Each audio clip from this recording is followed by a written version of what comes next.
Tuntutan Sabah oleh Filipina, konflik geopolitik atau strategi kuasa besar. Salam sejahtera dan selamat kembali ke channel ini Current Sphere MY. Isu tuntutan Filipina terhadap Sabah kembali menghantui lanskap politik dan geopolitik Malaysia.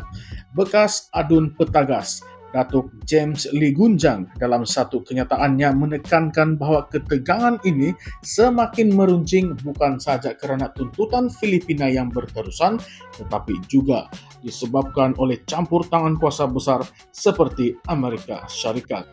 Dengan pengaruh ketenteraan yang signifikan di rantau Asia Tenggara, Amerika Syarikat mempunyai keupayaan untuk melaksanakan sekatan laut di Laut Cina Selatan, manakala Filipina pula mampu memberikan tekanan ketenteraan dari arah Laut Sulu.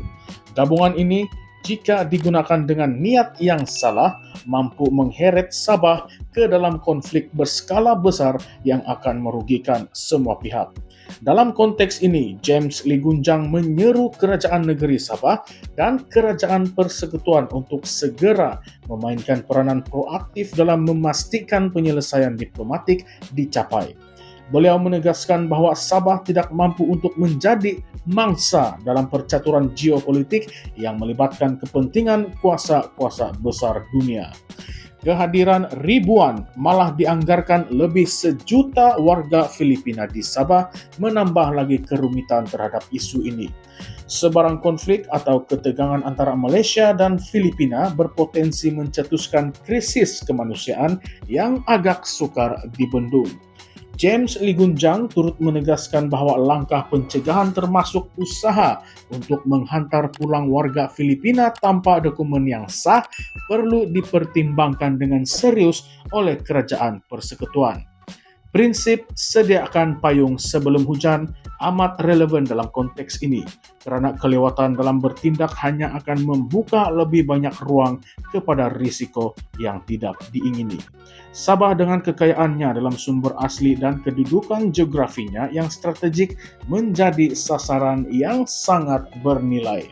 Filipina jelas mempunyai kepentingan ekonomi dan strategik dalam tuntutannya ke atas Sabah, tetapi di sebalik itu ada juga kepentingan terselindung kuasa besar seperti Amerika Syarikat.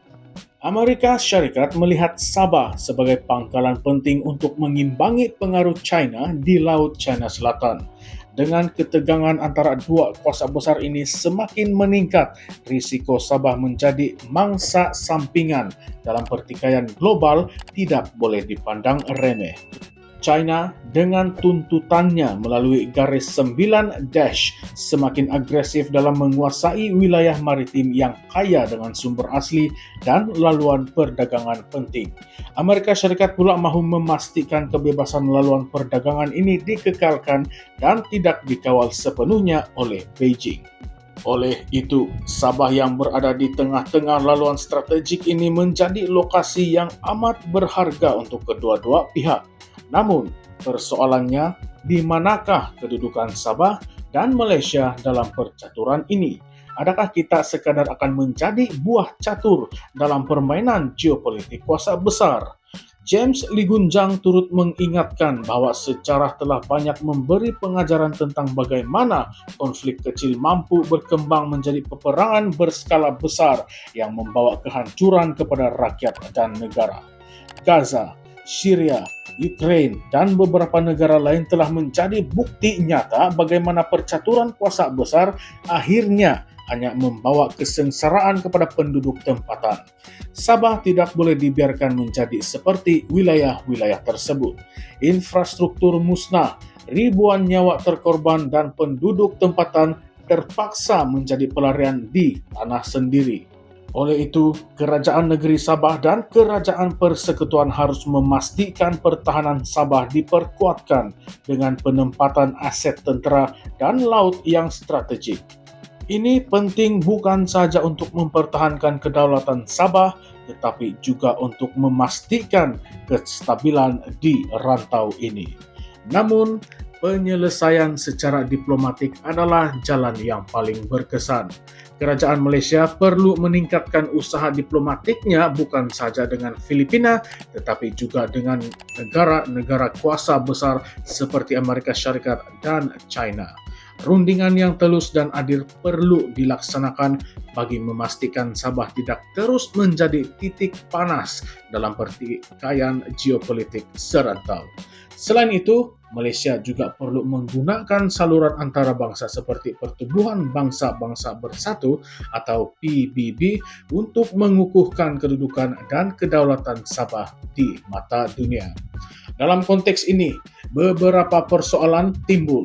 Adakah kerajaan Malaysia benar-benar mempunyai pelan kecemasan jika konflik tercetus? Apakah peranan sebenar Amerika Syarikat di sebalik sokongan mereka kepada tuntutan Filipina? Adakah mereka benar-benar mahu mengekalkan kestabilan di rantau ini atau sekadar mahu mempertahankan pengaruh mereka daripada China? Bagaimana pula dengan populasi warga Filipina di Sabah? Adakah mereka akan menjadi ancaman dalaman sekiranya konflik berlaku, atau mereka hanyalah mangsa yang bakal terperangkap di tengah-tengah kekacauan? Selain itu, apakah pendirian sebenar rakyat Sabah? Adakah mereka bersedia untuk mempertahankan negeri mereka jika situasi mendesak? Kesimpulannya, isu tuntutan Filipina ke atas Sabah bukan sahaja berkisar tentang sejarah atau sempadan, tetapi lebih kepada kepentingan geopolitik dan strategik yang melibatkan kuasa-kuasa besar dunia. Malaysia, khususnya Sabah, berada dalam kedudukan yang amat kritikal dan memerlukan tindakan segera serta berkesan. Penting untuk setiap pihak kerajaan negeri, kerajaan persekutuan, dan rakyat bersatu hati dalam mempertahankan Sabah daripada sebarang ancaman luar. Penyelesaian diplomatik harus menjadi keutamaan, tetapi pada masa yang sama, pertahanan Sabah tidak boleh diabaikan. Persoalannya kini, adakah kita sudah bersedia? Adakah kita cukup bersatu untuk menghadapi krisis yang mungkin bakal melanda? Tinggalkan pandangan Anda di ruangan komen dan jangan lupa untuk subscribe Currents VMY untuk analisis lanjut mengenai isu ini. Sekian saja untuk video kali ini. Terima kasih semua.